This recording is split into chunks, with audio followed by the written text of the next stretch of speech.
você abrir sua Bíblia no Evangelho de Lucas, capítulo 7.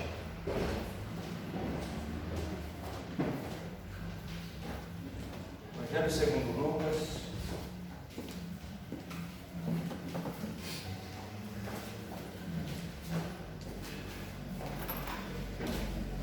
capítulo de número 7. Eu vou ler do 11 ao 17.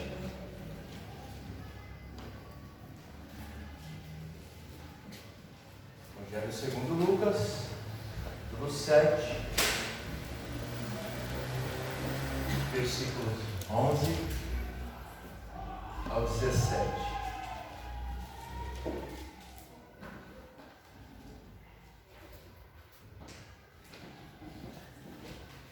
Todos encontraram o texto? A palavra de Deus? Tem alguém que não encontrou? Faça um sinal com a mão. Peço para alguém ajudar. Todos encontraram. A palavra de Deus diz assim: pouco depois, Jesus foi para uma cidade chamada Naim. Os seus discípulos e numerosa multidão iam com ele.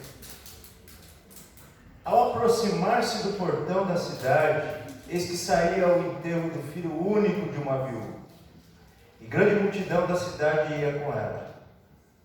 Ao vê-la, o Senhor se compadeceu dela e lhe disse: não chore. Chegando-se, tocou no esquife, aqui na minha tradução está caixão, tocou no caixão, e os que estavam carregando pararam.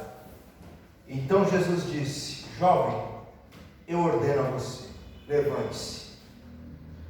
O que estava morto sentou-se e passou a falar. E Jesus o restituiu à sua mãe, o devolveu à sua mãe. Todos ficaram possuídos de temor e glorificavam a Deus, dizendo: grande profeta se levantou entre nós, Deus visitou o seu povo. Esta notícia a respeito de Jesus se espalhou por toda a Judéia e por toda aquela região. Que Deus abençoe a leitura e a meditação da sua palavra nesta noite. Amém? Amém. Existem outras narrativas antigas acerca de ressurreições. Se você ler no Antigo Testamento, no primeiro livro de Reis, no capítulo 17, a partir do versículo 17 até o 24, Elias ele ressuscita o filho da viúva de Sarepta. Existe também um outro relato que Elias ressuscitou o filho da mulher de Sunem. Isso se encontra no segundo livro de Reis, no capítulo 4, no versículo 17. Eliseu também ressuscitou gente. Aliás, até os ossos de Eliseu, a narrativa bíblica diz que ressuscitava gente, até os ossos.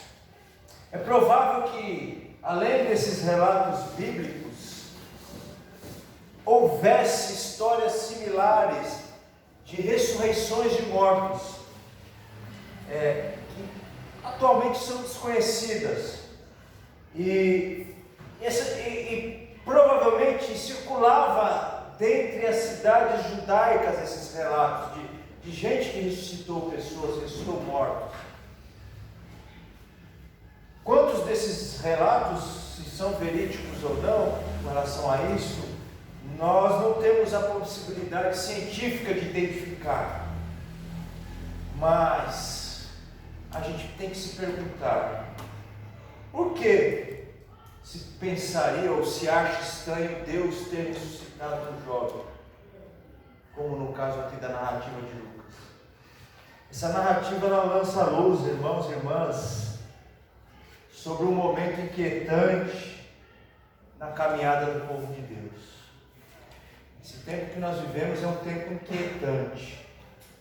A caminhada que nós estamos atravessando é uma caminhada diferente de tudo que a gente já viu até agora. Eu falo por mim particularmente, mas eu acredito que cada um aqui, nós nunca estivemos tão próximos da morte. A morte nunca esteve tão próxima. Eu não estou dizendo somente a nós, chegar até nós, mas também dos nossos, das pessoas que nos cercam.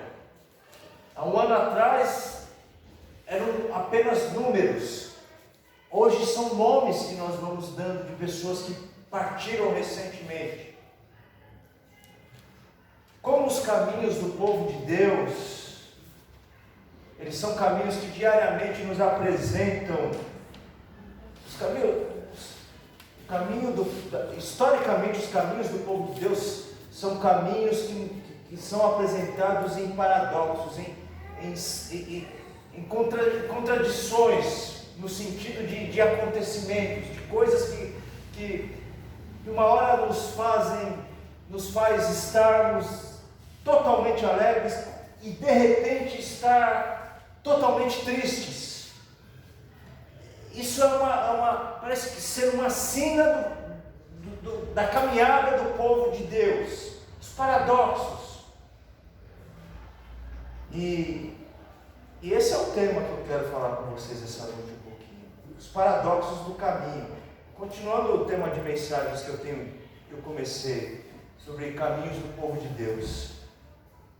E eu quero, em 3 breves aspectos, apresentar para vocês, a partir dessa reflexão, dessa narrativa aqui da ressurreição do filho da viúva de Naim. E os versículos 11 e 12, eles dizem o seguinte, eu vou ler novamente. E aconteceu depois ir ele à cidade chamada Naim, e com ele iam muitos dos seus discípulos e uma grande multidão. E quando chegou perto da porta da cidade, eis que levavam um defunto, uma pessoa morta, o filho único de sua mãe, que era uma viúva, e com ele e com ela seguia uma grande multidão da cidade. Então a primeira lição é que esses caminhos paradoxos, eles apresentam realidades conflituosas. Eu, a partir das lições, vou tentar explicar um pouco para vocês não se perderem nessas palavras difíceis que eu às vezes coloco aqui, coisa meio de maluco. A cidade de Naim, ela efetivamente ela não é encontrada, muitos relatos sobre ela na geografia histórica da Palestina antiga. Porém, arqueólogos, eles descobriram uma aldeia que ficava mais ou menos 10 quilômetros suleste de Nazaré. E 10 quilômetros, eu já andei 4 quilômetros, quando eu morava em São Caetano, eu fui para Ford a pé, dava algo de 50 minutos eu andando numa passada boa. Então 10 quilômetros dariam umas 2 horas mais ou menos de caminhada boa. E essa cidade, essa aldeia, ela ficava 5 quilômetros a nordeste de uma outra região chamada Solém, o lugar onde habitava a mulher sunamita, cujo filho Eliseu ressuscitou. O caminho que era uma cidade era uma aldeia, irmãos e irmãs, que ficava numa região certa montanhosa, e nessas montanhas existiam muitas cavernas onde eram feitos sepultamentos.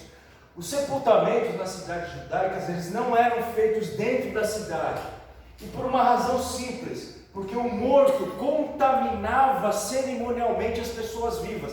Quem tocasse em qualquer parte onde estivesse o morto estava contaminado cerimonialmente. O que isso significa, pastor? Ele não poderia ter acesso ao templo, ter acesso a Deus, estava impuro, ele precisaria passar por um processo de purificação. Então os judeus, quase que como uma regra, ordenavam que os defuntos, as pessoas mortas, defunto é uma palavra feia, né? Os mortos fossem enterrados fora dos muros das cidades judaicas. Não existiam, pelo menos nesse momento, cemitérios internos, como nós conhecemos hoje. Era rigoroso o critério cerimonial. Então, estava em curso o filho de uma mulher viúva, o único filho, morto, com uma grande multidão. E tinha um detalhe nessa geografia dessa região: existia apenas um caminho para quem chegava e para quem saía.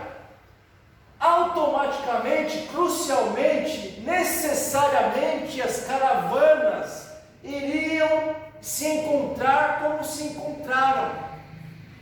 Ora, por um lado, existia a caravana de uma mulher viúva, e isso eu vou explicar um pouquinho depois, que tinha um contexto muito pesado a morte do filho.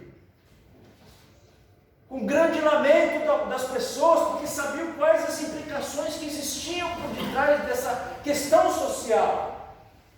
E por um outro lado, estava chegando uma outra caravana na cidade, que era a caravana de Jesus. Totalmente controverso a esta caravana, porque Jesus, diz a narrativa, quando nós começamos a ler, que subsequente, o que quer dizer? Que um pouquinho antes, Jesus havia realizado uma grande cura no servo do centurião, sem sequer ir, liberando uma palavra de vida. Ora, a multidão seguia Jesus como o grande milagre ocorrido com o servo empregado do centurião romano. Imagine os opostos, irmãos. Uma caravana levando uma pessoa morta, um jovem, um homem morto, filho único, de uma viúva. Do outro lado, Jesus, com uma caravana celebrativa, celebrando a vida, milagres, os grandes feitos que haviam chegado no tempo de Jesus, ali naquela região.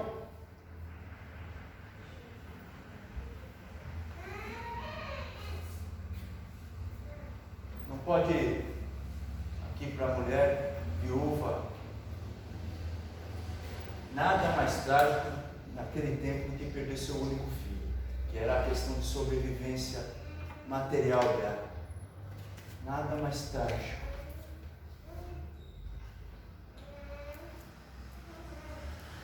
Geralmente o sepultamento se dava no mesmo dia que a pessoa morria. Não tinha, morreu no dia, vai enterrar, vai sepultar. E agora a gente vai, dito isso, a gente vai falar um pouco das realidades conflituosas do caminho, os caminhos, a caminhada do povo de Deus, ela nos apresenta. Ontem eu conversava com o pastor Moacir, que inclusive esteve pregando aqui no aniversário da igreja. Ele é pastor auxiliar na Igreja Batista do Jardim Augusto. Nós conversávamos sobre o cenário que nós estamos vivendo. Ele falou: pastor Cláudio, o pastor Giovanni, que foi pastor da Igreja Batista no Vila Diva, que estava pastoreando a Igreja Batista no Curuçá, perto de casa, em Santo André. Ele falou: pastor, eu estudei com ele, eu já tinha marcado para ele vir pregar aqui por questão de família, nós já tínhamos agendado, em questão de 15 dias, ele partiu. A igreja lá está em choque, ninguém acredita. O pastor Júlio também foi em 30 dias, e agora vem a irmã Doraci, que também, um dia, irmãos, um dia antes, o pastor Ademir colocou no grupo, falou: olha, a irmã vai, provavelmente a Doraci está bem, vai receber alta, um dia mais tarde ele coloca: olha, infelizmente minha esposa partiu. Nós vivemos em tempos tão inconstantes, tão conflituosos, e a gente às vezes se pergunta como a gente tem que caminhar como povo de Deus nesses tempos.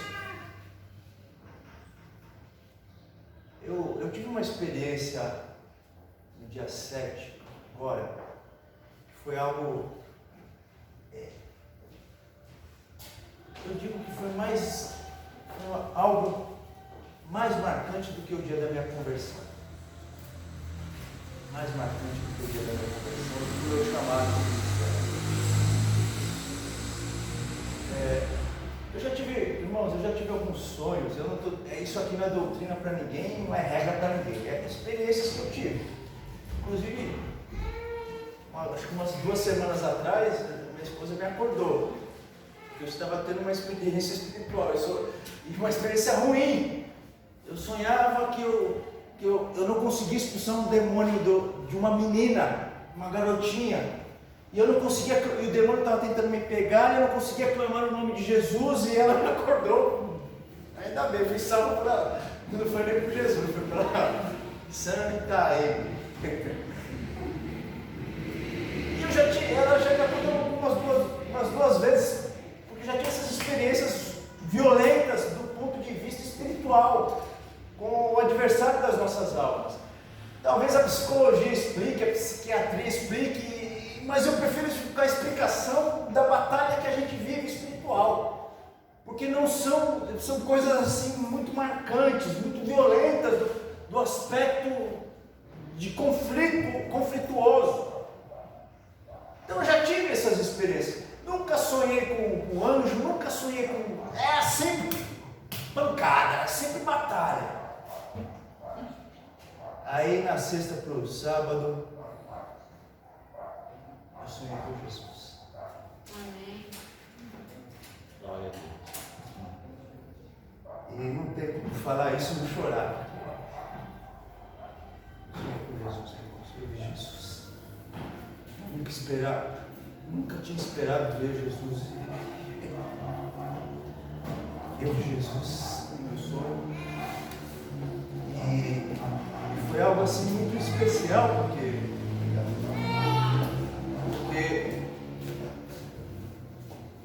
Jesus parecia a minha trajetória de vida e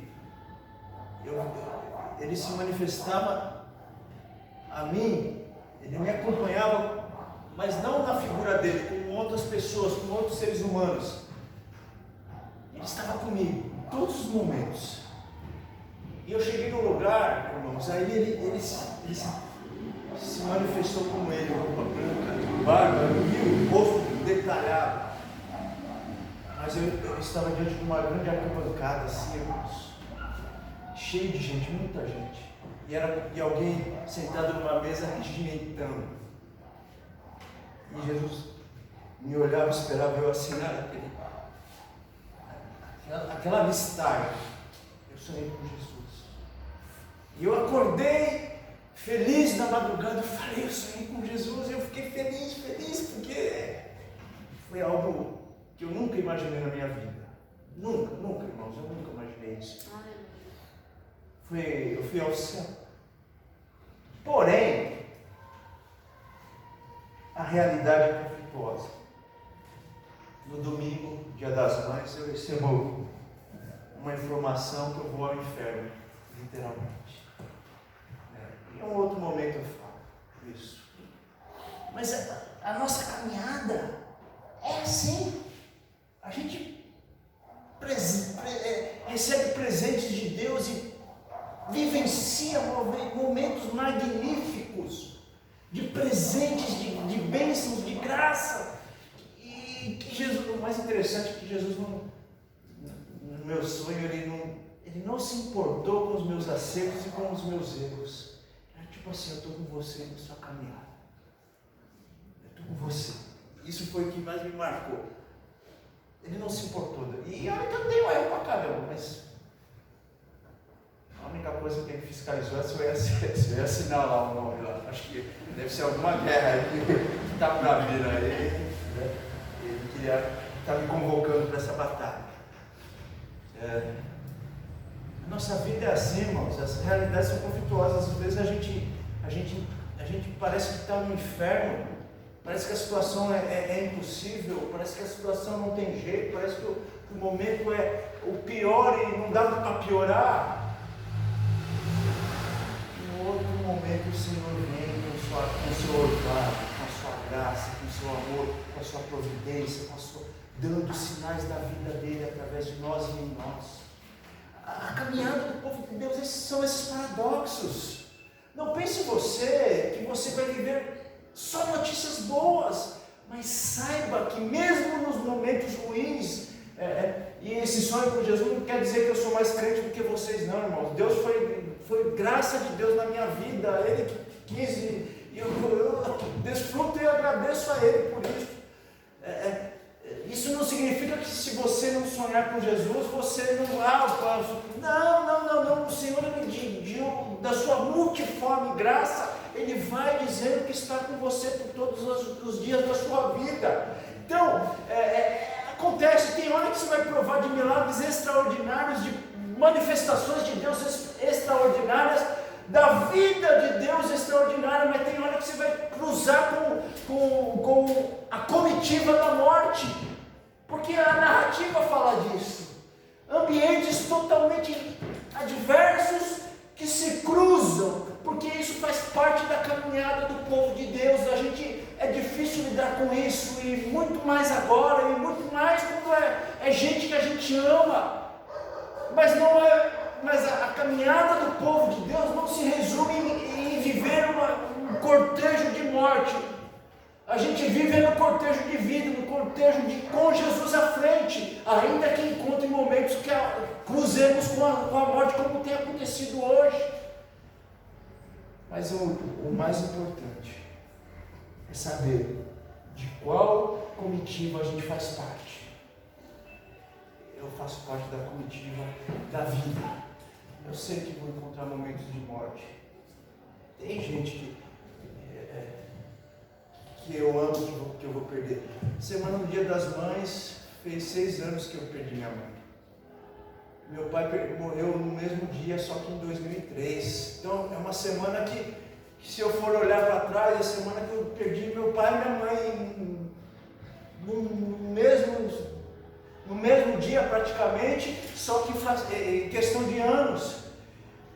Mas eu não me apego a isso, porque essas caravanas de morte cruzam as nossas vidas. Mas eu faço parte da caravana da vida, da caravana de Jesus. Por maiores que sejam as realidades conflituosas, eu sei o lado que eu estou. E esse lado me dá força e vigor para continuar do lado, e tem que ser assim com você. Segundo, essas caminhadas paradoxais, ela apresenta decisões corajosas a serem tomadas. Precisamos tomar. Quando a gente faz parte disso, a gente precisa ter coragem para tomar decisões. E os versículos 13 e 14 nos diz isso. E vendo-a o Senhor, moveu-se de íntima compaixão por ela e disse: não chores. E chegando-se, tocou o esquife, o caixão, e os que levavam o rapaz pararam. E Jesus disse: jovem, eu te digo, levanta-te. Bom, Jesus ele move, ele se enche, a ideia aqui no grego a raiz da palavra está ligada a intestino. Por que intestino? Porque os antigos achavam que os centros das emoções eram os intestinos. Por quê? Porque provoca reações no ser humano. Assim como a gente entende que o centro das emoções é o coração. Então, o coração está para nós assim como o intestino estava para eles. E a Bíblia diz que ele no seu profundo, então não é nem coração nem intestino, é o profundo de Jesus, o fundo a profundidade da alma dele foi comovida pela situação da mulher. Aquilo mexeu extremamente com Jesus, o fato do filho dela estar morto e a condição dela. Aquilo tocou em Jesus. E muitos dos milagres realizados por Jesus, irmãos, não é para ele demonstrar que ele era o Messias. Não, tem sinais que Jesus faz, tem milagres que Jesus realiza para falar, olha, é o Messias que está chegando. Mas esse milagre, como outros, é porque Jesus é movido profundamente por compaixão àquela situação, aquelas pessoas, aquela gente. Muito maior até do que o fato dele ter que mostrar, revelar os sinais messiânicos. Movia-se pela compaixão. E a compaixão move Jesus de tal forma que ele toca no esquife. Você se lembra o que eu disse no começo? Quem tocasse em alguma coisa do defunto estava contaminado cerimonialmente. Jesus tinha que tomar uma decisão. Tinha que tomar uma atitude. Jesus estava movido, comovido, inquieto com aquela situação. Ele não poderia deixar passar e cruzar apenas as caravanas sem que fizesse algo. Jesus, comovido por alguma situação, irmão ou irmã, ele não vai deixar passar em vão a condição, seja ela qual for. Se for algo que toca, que move o coração de Jesus, ele vai intervir, ele vai agir, ele vai estender a sua mão providencial. É fato, as narrativas bíblicas dizem isso, garantem isso, e eu creio nisso. Aí o que estava em jogo era: eu agrado a reta doutrina, a sã doutrina, porque o que se tratava aqui era a sã doutrina, a reta doutrina, e não toco e deixo seguir, porque senão eu vou me tornar impuro, ou eu estendo e manifesto o poder de Deus. Afinal de contas, o reino de Deus está chegando entre eles para romper com tudo isso, para trazer uma nova perspectiva de sociedade e de vida para essa gente. E aí precisava de coragem para fazer. Se tem uma coisa que não faltava em Jesus, era coragem. Ele não pensa, irmãos, ele toca no esquife. Ele se contamina cerimonialmente. Isso não quer dizer que Jesus pecou, de hipótese alguma. Isso quer dizer que Jesus está dizendo para aquela gente, para nós: gente é mais importante do que regras religiosas. Se tem que fazer alguma coisa para cuidar de gente, para alcançar gente, vai, faça. Por mais que as religiões, as denominações, e nós fazemos parte de uma denominação, nos colocam em um número exacerbado de cabrestos, nos segurando, nos retendo, porque nós temos que preservar a reta doutrina. E aí deixamos muita gente de fora, e muita comitiva que está esperando o toque de um filho de Deus, de uma filha de Deus, passa batido. Coisa que Jesus não faria. Vocês já devem ter ouvido isso. Se Jesus estivesse nos nossos tempos de hoje, com certeza nós estaremos o crucificando. Nós estaremos o crucificando. Porque, irmãos, muita coisa que a gente tem como, olha, desagradável, Jesus passaria por cima, brincando. Hoje nós nos preocupamos muito mais, irmãos, nas regras religiosas do que nos valores que o Evangelho traz. E o valor que o Evangelho traz é valor para cuidar de vida, de gente, de pessoas. Se essa igreja for crescer, ela tem que crescer. Essa igreja tem que crescer, essa igreja tem que se estruturar, essa igreja tem que ter uma condição melhor. Sabe por quê? Porque a gente tem que cuidar de mais gente. A gente tem que estender a mão e ter... Eu estava conversando com os irmãos semana passada e assim, é de admirar alguns trabalhos de algumas igrejas. Tem uma igreja batista muito grande, muito famosa, eu não vou dizer o nome, mas eles têm uma estrutura tão formidável que eles inclusive ajudam uma igreja próxima a nós aqui, da nossa associação. Mas não é só isso, o trabalho é tão visando gente, que eles têm até uma comitiva de médicos internos para avaliar a situação das pessoas, sem falar de outros trabalhos que eles têm. Não, crescer para criar um mausoléu religioso, de império religioso, não tem validade para Deus nenhum. Tem que crescer para cuidar de gente. Tem que crescer para estender as mãos. E o estender as mãos significa, às vezes, tomar decisões corajosas.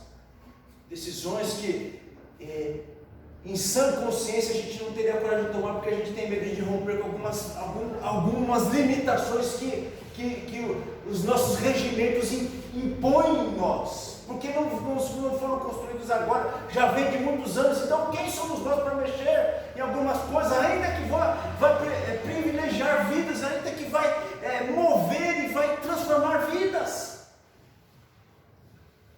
Esses paradoxos da caminhada nos apresentam momentos que decisões corajosas devem ser tomadas. Devem ser tomadas. A sua vida você vai ter que tomar decisões corajosas. Tem hora que tem que romper com situações que não fluem, que não avançam, que estão te arrastando para baixo. E aí tem que ter coragem para tomar, tem que ter coragem para dizer não. Tem que ter coragem para chegar e falar, olha, dar um tapa na mesa e falar, agora acabou, porque isso daqui está acabando comigo, está acabando com a minha família, está acabando com a minha espiritualidade, está acabando com tudo. Dá um tapa na mesa.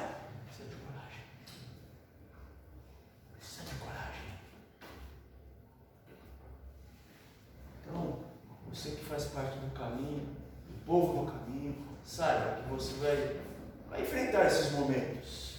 Você vai enfrentar momentos que vai ter coragem, encher o peito e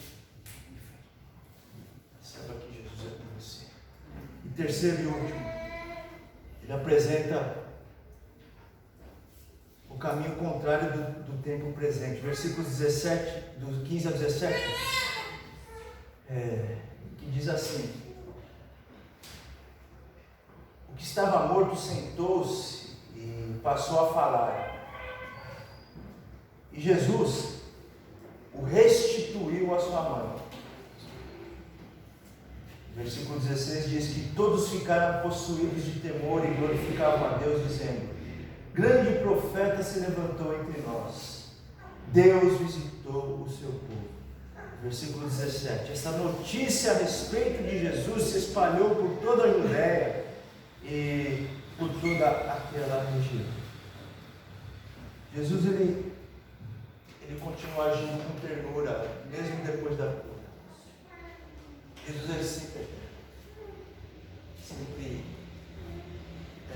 com os desfavorecidos,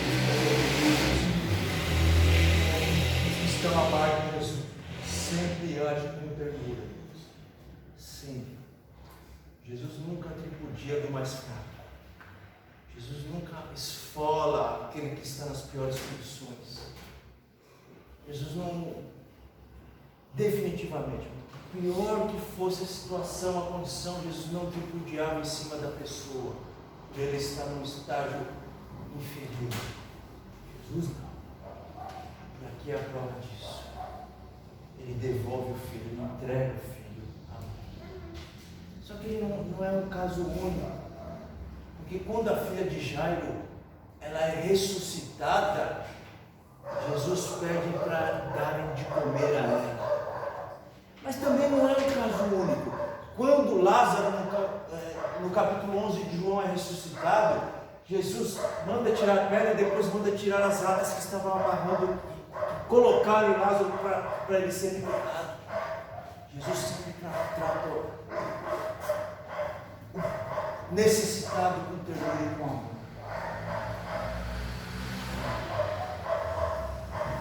As pessoas, com isso, as duas multidões, não mais uma. A multidão que estava feliz da vida e acompanhando e celebrando e jubilando, junta-se com uma outra multidão que estava pranteando, chorando, lamentando, se condoendo. Há uma junção nesse momento. Todos, irmãos e irmãs, sem dúvida alguma, enxergam e falam os tempos dos profetas Elias e o outro fugiu o nome. Eliseu chegaram a Deus. Deus visita o seu povo. Deus está presente no seu povo, no meio do seu povo, por intermédio desse homem. E eles glorificavam a Deus. A notícia percorre por toda aquela região. Deus estava ali, de novo, agindo de maneira incomparável. Eu vejo esse texto, irmãos. Eu vejo esse final, o final dessa narrativa. E o antagonismo de nós, seres humanos, de nós, crentes, de nós que vivemos nesse mundo onde as pessoas vão expor-se a não sei quantos dias dentro de uma casa para aparecer e para atingir o hall da fama. As pessoas elas se submetem a inúmeros reality shows. E aí tem muitos mesmo para tentar a fama, para tentar ser uma luz, uma estrela que brilha nessa sociedade, nesse mundo. Esse é o tempo. E isso não diz respeito apenas às pessoas seculares, às pessoas que não fazem parte de uma fé cristã. Também tem algo a dizer a nós. O afã de buscarmos o holofote, buscar a luz em cima de nós, o afã de querermos nos destacarmos, no sentido de sermos um grande astro no meio religioso. Talvez no seu coração nem tanto, mas isso tem muito no meio religioso, o afã. Isso vai frontalmente contra o que Jesus está fazendo aqui. Jesus, depois de ele entregar o filho à mulher, ele some da narrativa. As pessoas celebram a Deus. E era essa a intenção de Jesus, que o Pai fosse glorificado. Essa é a intenção de Jesus.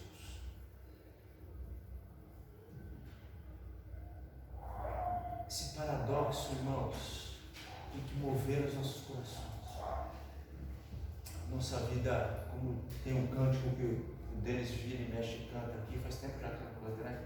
Que ele cresça e eu diminua, porque foi tirado da narrativa bíblica. João Batista diz isso. Isso tem que fazer valer cada vez mais para nós. Por que eu faço? Para que eu faço? Não é? As perguntas que os jovens têm: por quê, para quê, como? Por quê? Para quê? Que seja para glorificar o nosso Pai que está no céu, o Pai de nosso Senhor e Salvador Jesus Cristo. E nós vamos encontrar esses desafios, principalmente quando a gente se entrega a Deus e faz um bom trabalho. Parece-nos que existe um grande desejo de levantar os bezerros de ouro no meio das comunidades, no meio do povo de Deus, levantarmos bezerros de ouro. Mas a partir do momento que a gente tem experiência com a glória de Deus, irmãos, não existe bezerro, não existe touro, não existe nada de ouro que substitua isso. São os desafios da caminhada. Vamos orar? Convido você a colocar-se em pé.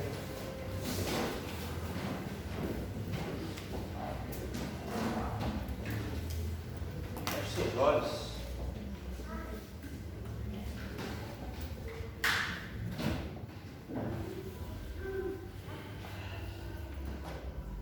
Tem mais um louvor? O louvor pode ir à frente.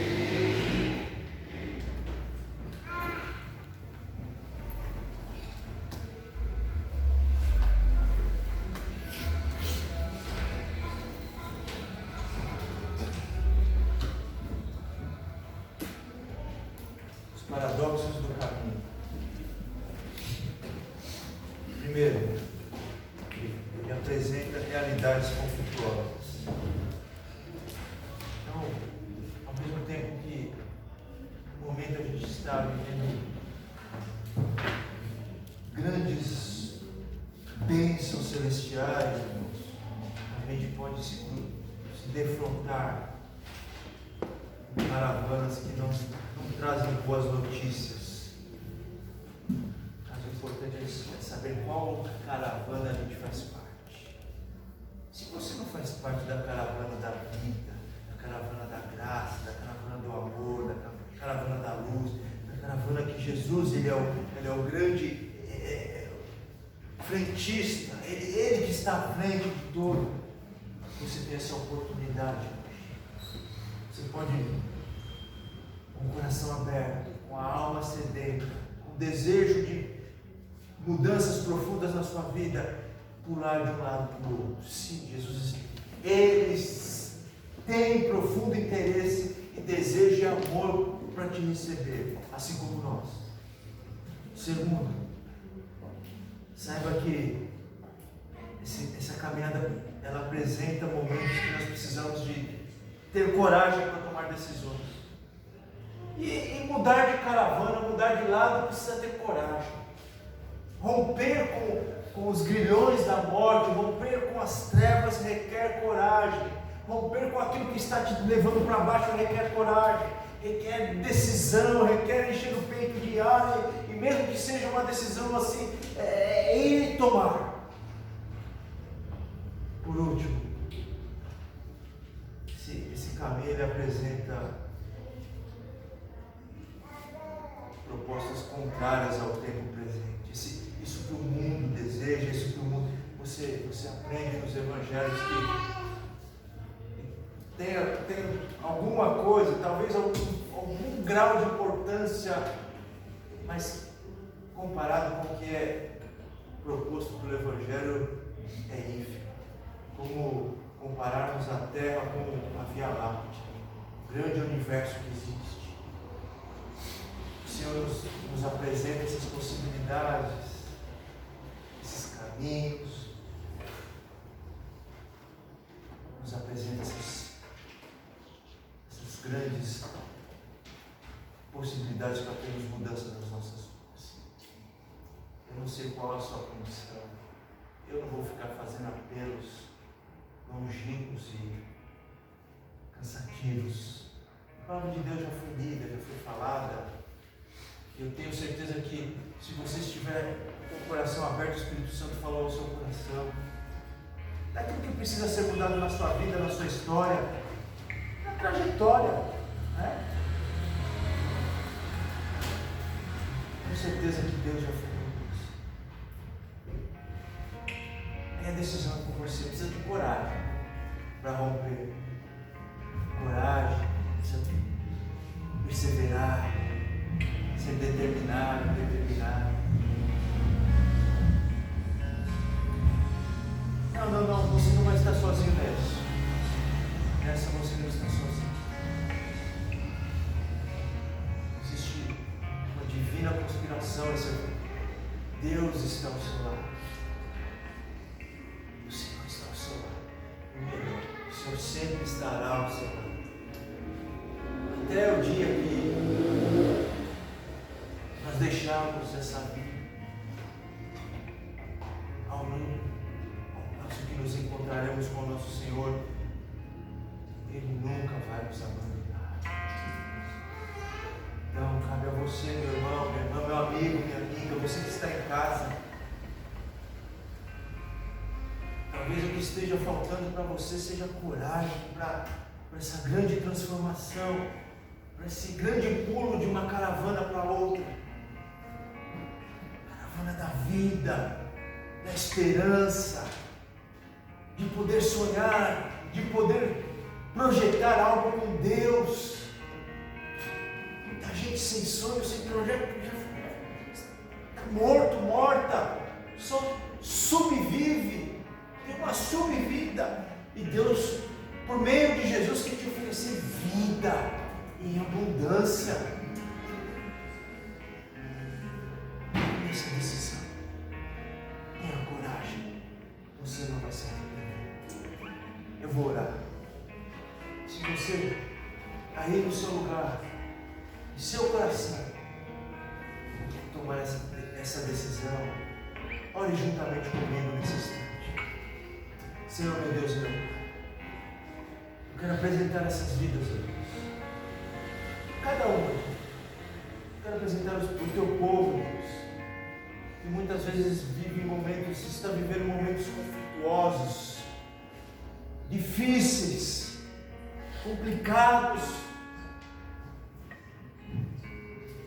mas que haja, Senhor, a sua visitação para saber que o Senhor está do lado de cada um deles, de cada uma deles, que nós não estamos sozinhos nessa jornada, nós nunca estaremos sozinhos nessa jornada. Oh, tua presença, ela se faça mais próxima nesse instante, desse coração que está entristecido, abatido, abatida, desesperançado, por conta das lutas, das mazelas, das desesperanças da vida, da jornada, as batalhas que parecem nunca ter fim, ó Deus. Que a tua gloriosa presença seja, ó Deus, algo tangível, próximo, tão próximo que seja ao ponto de tocar, ó Deus. Oh Senhor amado, eu oro por essa pessoa que nesse momento está enfrentando, passando ou vivendo o vale da sombra da morte. Ó Deus, quantos brasileiros estão vivendo isso? Gente que perdeu gente amada, gente que está com gente amada no hospital, desenganado, desenganada, ou numa situação grave, Senhor.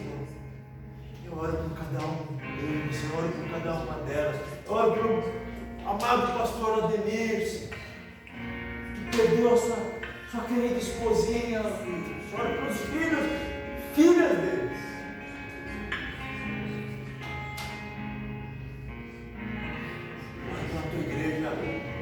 Batista de Jardim Augusta, Senhor. Cuida desses irmãos, dessas irmãs, desse momento de dor, de luto que eles vivem. Olha por cada pastor, olha pela Igreja Batista do Curuçá, aqui de Santo André que perdeu o pastor. Vida plena, olha pelo Parque das Nações que o pastor lá enfrenta uma grande doença degenerativa, Senhor. Olha pelo teu povo que está afligido. Olha pela irmã Marli que está no hospital nesse instante, ó Deus. Oh Senhor, olha por tantas pessoas que os nomes que chegam até nós, que a gente esquece, Deus. Como tem chegado o nome até nós para orar no Senhor, por conta de enfermidades, por conta de luto. Eu apresento, Senhor, cada um deles, cada uma delas. E eu sei que se o Senhor quiser, uma palavra de vida, Senhor, o Senhor restaura tudo. Oh, Senhor amado, que a tua presença seja tão intensa nas vidas do teu povo nesse tempo.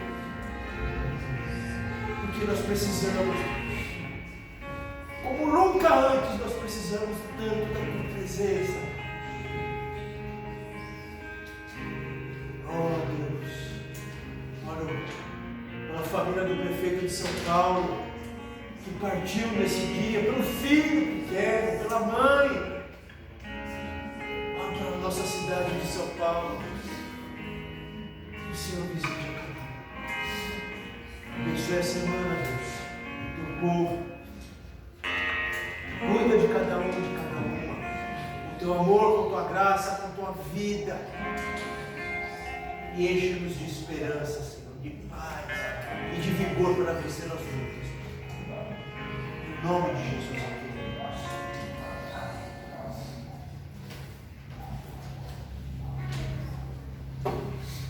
Parece que a gente tem um bebezinho. Bebezinho ou bebezinho? Bebezinho? Nha. Meio ceguinho, viu? Dois. Homem não repara muito essas coisas não. Melhor perguntar nós iremos conversar e depois acho que vocês teriam que apresentar. A gente conversa para a próxima semana, tá bom? Vai ser um prazer a gente estar apresentando aí. Qual é o nome? Luísa? Heloísa. Belo nome. Tem Deus no nome. Deus abençoe a família. Semana que vem a gente conversa depois do final do culto, tá bom? E aí, semana que vem a gente vai estar fazendo esse momento especial para a vida da Heloísa, mas muito mais para a família. Amém? Vamos estender as suas mãos?